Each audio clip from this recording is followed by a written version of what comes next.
आखिर किन त नि हामीले आफूलाई कहिले पनि मैले यो कुरा सक्दिनँ, म कमजोर छु भनेर आफूले कहिले किन सोच्नुहुन्न भन्दाखेरि चाहिँ हजुरको के छ भन्दाखेरि जस्तै कि यो माइन्ड यी घर जस्तो भन्यो नि त है, हाम्रो माइन्ड के यो घर जस्तो छ नि त। अब हामीले चाहिँ के हुन्छ भन्दाखेरि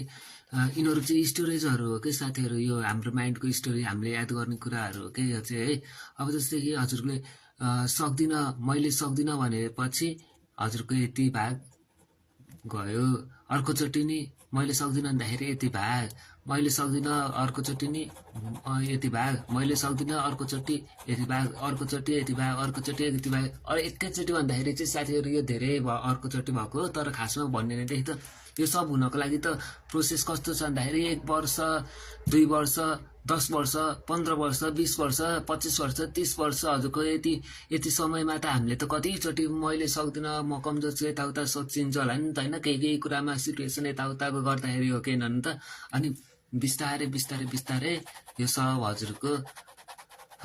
यसले कब्जा गर्दै मैले सक्दिनँ भनेर। अनि सिम्पल सिम्पल कुरा पनि अनि मैले सक्दिनँ जस्तो लाग्छ कि त्यसपछि हजुरले गर्नु खोज्ने त उस जस्तो कि हजुरको त्यो चरा थियो नि, एउटा चरालाई चाहिँ कुखुराको खोरमा थुनेर कति वर्ष राख्थ्यो, अनि जब उसलाई चाहिँ भिरबाट उड्नको लागि लिएर आयो होइन हजुरको, ऊ चाहिँ उड्नै सकेन ल हेर्नु,